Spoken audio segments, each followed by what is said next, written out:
What we do, I think, is pretty well known. We operate mostly mobile networks, but also fixed networks. We operate directly in 27 countries. If you count them, probably half of them would qualify as emerging. So we're a leading investment bank among the top 5 players in the world. We're a very large asset management business, we're a wealth management business, and we're a global retail business. As far as emerging markets are concerned, we operate in 50 countries, 76 locations. It's a €3 billion business.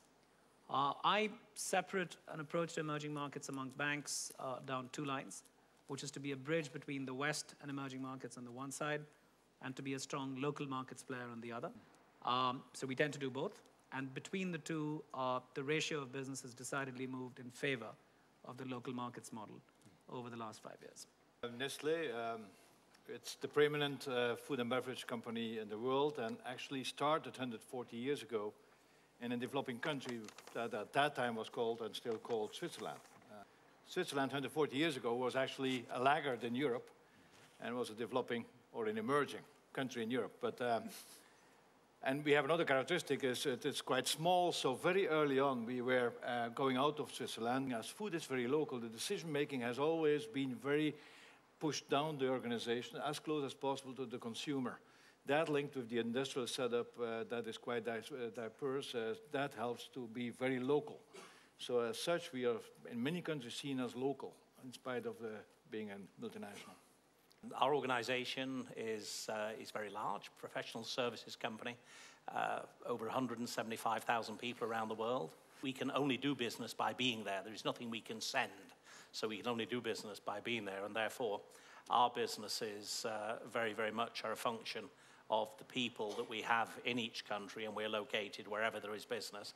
And with very few exceptions, those businesses will be owned and led and run by the partners who are based in each of those territories. We have a philosophy, a basic principle is that when we engage in a country, we stay for the long term. Because if you do that in a framing of certain principles, our engagement is definitely inspired with a vision for the long term. What do we really do? We turn savings into capital. We go into countries that have got infinite demands for capital, typically have high savings rates, and we try and play the role of channelizing those savings into capital. So what drives that? Clearly, we need to be allowed in. We want there to be barriers to entry. Paradoxically, we never want Me Too strategies in emerging markets.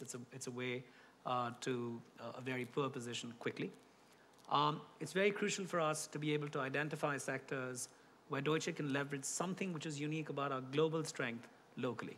There has to be at least 1 or 2 businesses which are unique to us, which when people think about a particular sector, could be risk management, could be derivatives, could be debt underwriting. Aha, Deutsche Bank's a global leader.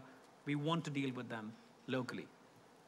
Existence of local staff. Ours is a highly specialized industry. We can't just walk in and hire people off the street and in 2 years hope to have good managers. So a preponderance of investment bankers in that country that are typically local, very important.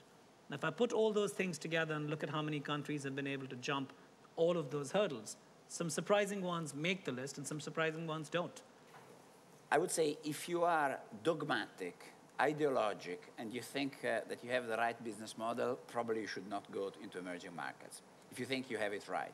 If instead you are flexible, you believe that there is some common glue and some common advantage that you can bring to a market, but then you're also humble enough to listen and to learn without having the problem of finding consistencies, then that's the right approach. In India, we have a business model which is very different from the business model that we have in most places. I mean, much more outsourcing, much more sharing. I mean, in India, we compete with Bharti, who's #1, but we are also partners, and we share network with them. And how do we handle? Well, in a way which is probably possible only there.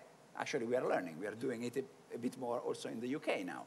So it's just a matter of having the ability to say, when I negotiate with Ericsson or with Huawei or with the big suppliers, it's the big Vodafone, and there is one way of doing things.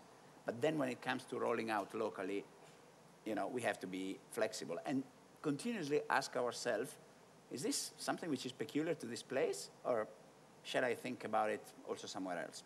So this is the right mindset, and I think that's how you learn from emerging markets. I feel that the emerging markets or the developing markets, they don't want to go in our footsteps anymore. And after the Poor Act of the last 2 years, we're not the right example to really follow till the end. What you see is that I feel the emerging markets, or some of them, are going to develop on their own terms. And actually, there was a few years ago in the WTO discussion, the negotiations, for the first time, you may remember, in Cancun, Mexico, where a few countries say, basically the BRICS say, we're going to sit on the table with our own terms.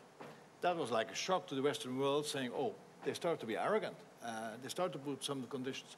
I feel there's a new dynamics that these countries are going to develop with new models, with new ways of going about business, that we're going to have to show some flexibility to tap into it, because it's another way of seeing life. So actually business schools, like the London Business School, actually should be open to that and say, is there one business model, or is there a possibility of different business models? If we look at the, the complexity, the growth that's going to occur in those markets over the next few years, they really are the place where you want to put very, very bright, top young people into areas, because they'll get an experience that is just going to be so valuable in the future. To get bright people into those markets and important roles will be hugely valuable for all companies many years from now.